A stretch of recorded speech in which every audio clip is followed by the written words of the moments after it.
1568 1568 positive case आए थे, जो पॉजिटिविटी थी 2.14%। पॉजिटिविटी एक टाइम पर 36% तक चली गई थी, जो धीरे धीरे कम होते हुए अब 2% के आसपास आ गई है। 2 से इस आज जो बुलेटिन आएगा 2 से भी थोड़ा कम होगा। पॉजिटिविटी भी कम है, नंबर ऑफ़ केसेस भी पहले से कम है, और मुझे लगता है इसका सीधा सीधा असर लॉकडाउन की वजह से दिखाई दे रहा है।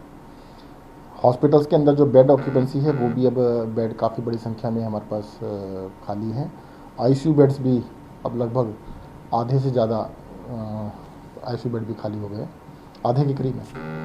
तो आईसीयू बेड भी खाली होने काफ़ी अवेलेबिलिटी बढ़ी है। तो इस टाइम दिल्ली के अंदर दिखाई दे रहा है कि जो पूरा का पूरा आईसीयू बेड अभी 2900 खाली है आउट ऑफ 6800, तो 33% के करीब हैं। बाकी बेड्स काफ़ी अवेलेबल हैं अभी इस टाइम दिल्ली के अंदर। इस टाइम लग रहा है कि कोरोना थोड़ा कंट्रोल में है। सर, कोरोना के बाद एक ब्लैक फंगस माइक्रो जो हाँ, इसके सर उसके कितने मरीज है, टोटल नंबर अभी तक कितना है? देखिए 23 तारीख को लगभग 200 से ज़्यादा केस एक दिन में आए थे। कुल मिलाकर 600 के करीब केसेस दिल्ली में अभी तक आ चुके हैं। उसमें दिल्ली के लोग भी हैं, दिल्ली से बाहर के लोग भी हैं। 2 दिन से थोड़े केसेस 23 तारीख के मुकाबले 24 और 25 को जो केसेस आए हैं वो 100 से नीचे हैं प्रतिदिन, परंतु उससे पहले 200 से ज़्यादा आ रहे थे। सर कल कितने आकर एक दिन का नंबर? एक दिन का नंबर लगभग 70 के करीब, उसमें से मतलब 1/3 दिल्ली के, 2/3 दिल्ली के, 1/3 बाहर के। सर, दवाई की बहुत किल्लत है ब्लैक देखिए फंगस ब्लैक फंगस का जो स्थिति है? इंजेक्शन है वो केंद्र सरकार कोटा अलोकेट करती है, और उस कोटे के हिसाब से दिल्ली को जो कोटा मिल रहा है वो दिल्ली में पेशेंट बहुत ज़्यादा है, बहुत कम है, और उसकी दवाई की बहुत बड़ी किल्लत है।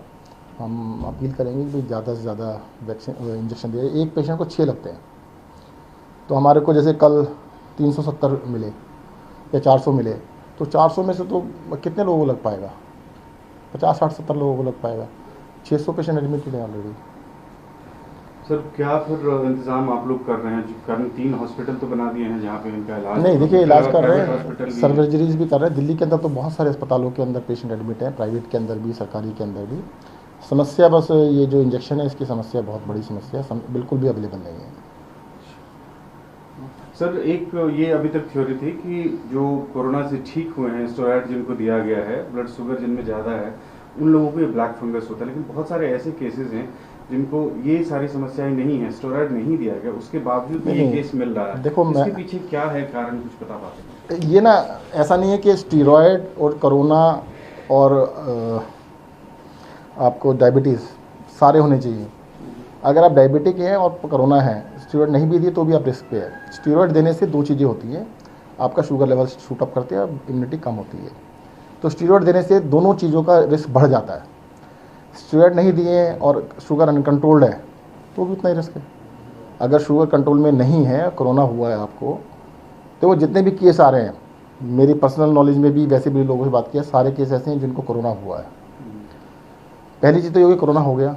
अब कोरोना के बाद 2 चीज़ें हैं, अगर शुगर अनकंट्रोल्ड है तो स्टीरॉयड नहीं लिए तब भी हो सकता है, और स्टीरॉयड लेने से क्योंकि शुगर बहुत तेज़ी से बढ़ती है तो इसलिए चांसेस और ज़्यादा बढ़ जाते हैं, और स्टीरॉयड लेने से इम्यूनिटी भी कम हो जाती है। इसलिए कहा जाता है स्टीरॉयड दिया जाना बहुत ज़रूरी नहीं है, परंतु ऐसे केस ज़्यादातर आ रहे हैं जिनको स्टीरॉयड भी दी गए। सर जो शमशान और कब्रिस्तान में जो स्टाफ काम कर रहा है उनको अभी तक वैक्सीनेट नहीं किया गया। उनका कहना है कि उन्हें फ्रंटलाइन वर्कर मानकर वैक्सीनेट किया जाए, जो कि बहुत महत्वपूर्ण जिम्मेदारी वो निभा रहे हैं। कोरोना में जो शवों का अंतिम संस्कार वो लगातार कर रहे हैं। ठीक है सर। सर, एक सवाल इसको लेके था, मोहल्ला क्लिनिक क्या स्थिति है अभी? मोहल्ला क्लिनिक के ऑपरेशन के कितने चालू हैं? कारण कई जगह से ये आ रहे कि बंद पड़े हैं। देखिएगा, आप ना देखो, ये बीजेपी का प्रचार तो ना करें। बीजेपी लेके जो लॉकडाउन होने की वजह से कंस्ट्रक्शन रुक गई, पिछले 1.5 महीने से रुकी हुई है। बहुत सारे मोहल्ला क्लिनिक अंडर कंस्ट्रक्शन है, इनका काम रुक गया है। उसके अलावा 450 मोहल्ला क्लिनिक हमारे तैयार हैं, जो चल रहे हैं, बिल्कुल चल रहे हैं। कई लोग ये भी कहते हैं, पता नहीं किस तरह की बातें करते हैं कि मोहल्ला क्लिनिक में कितने पेशेंट को एडमिट किया गया। वो ओपीडी है, सबको पता है, जनता को तो पता है अच्छी तरह से। ओपीडी के अंदर एडमिशन नहीं होते हैं। कोरोना काल के अंदर सबसे ज़्यादा मोहल्ला क्लिनिक में पेशेंट गए, ज़्यादातर बुखार वाले पेशेंट जा रहे थे, उनको चेक किया जा रहा था, तो उनको कहते थे भाई आपको लगता है कि कोरोना टेस्ट कराओ। तो बहुत बड़ी उन्होंने सेवा की है, और मोहल्ला क्लिनिक अभी भी दिन रात काम कर रहे हैं। जिनकी बात आपने की है कि अंडर कंस्ट्रक्शन है और काम रुक गया है, वो तो रुका हुआ है। नहीं अंडर कंस्ट्रक्शन है। हम हमारे यहाँ से कुछ रिपोर्टर्स गए थे, उन्होंने खुद देखा है जो चल रहा था बंद हो गया, उसकी बात मैं कर रहा हूँ। इसका कोई डेटा गवर्नमेंट के पास हो कितने बंद हैं कितने चल रहे हैं? नहीं, लगभग सारे चल रहे हैं, 10-15 को छोड़ के। 10-15 उसकी वजह ये थी कि जो काफ़ी जो इसमें डॉक्टर्स मान लो खुद इन्फेक्ट हो गए, पॉजिटिव आ गए, उसकी वजह से थोड़े दिनों के लिए बंद हो सकता है। सर वैक्सीनेशन की क्या स्थिति है? 400 सेंटर यूथ के लिए जो थे वो बंद हो गए हैं, क्या आगे कुछ बात हो रही है? कब तक वैक्सीनेशन देखिए, हो पाएगा, क्या होगा? यूथ के जो सेंटर्स हैं वो बिल्कुल बंद हो चुके हैं दिल्ली के अंदर, और वैक्सीन कहीं नहीं है, वैक्सीन नहीं मिल रही है। केंद्र सरकार से हमने रिक्वेस्ट की है, बार बार रिक्वेस्ट की है कि भाई वैक्सीन का इंतजाम किया जाए, जल्द से जल्द दिलाया जाए। सर उस स्टाफ को भी गाइड डिसीजन ग्लोबल टेंडर को लेके बात हो रही थी, क्या आप लोगों को कहीं और मिल पाया है, कहीं और उपाय ये तो मजाक सा हो गया है ग्लोबल टेंडर ना, कि जी आपको क्या करा कि सारा कंट्रोल तो केंद्र सरकार का। बनाने वाले मैन्युफैक्चरर हिंदुस्तान में अलाउड कौन से हैं? कोवैक्सीन, कोविशील्ड और तीसरी स्पुतनिक। सब देंगे केंद्र सरकार की मर्जी से, कहते ग्लोबल टेंडर कर लो। अगर ग्लोबल टेंडर में कोई कंपनी आ भी जाती, पहली बात तो उन्होंने मना कर दिया। 2-3 कंपनियों ने तो हमसे भी कह दिया, मोडर्ना ने कह दिया, उन्होंने कह दिया कि भी हम केंद्र सरकार से बात करेंगे, हम आपसे नहीं करेंगे। वो आ भी जाए तो अभी तो ऑथराइज ही नहीं है। ये तो क्या है कि अपनी जिम्मेदारी को दूसरी तरफ शिफ्ट करने वाली बात है कि उसको शिफ्ट कर दिया जाए कि ये आपने ग्लोबल टेंडर नहीं किया। तो पहले कैसे दे रहे थे बिना ग्लोबल टेंडर के? कोरोना भी, कोविशील्ड भी दे रहे थे, कोवैक्सीन भी दे रहे थे, अब ग्लोबल टेंडर कर लो, उन्हीं से ले लें, मतलब ग्लोबल टेंडर करके उन्हीं से ले लें फिर। सर आईएमए की डेटा के हिसाब से टोटल 513 डॉक्टर्स की डेथ हुई है सेकेंड वेव में, जिसमें से 103 दिल्ली के हैं। तो उसके लिए देखिए बिल्कुल दुखद है, तो इस मैं तो कहता हूं डॉक्टर क्या किसी की भी डेथ होना बहुत ही दुखद है।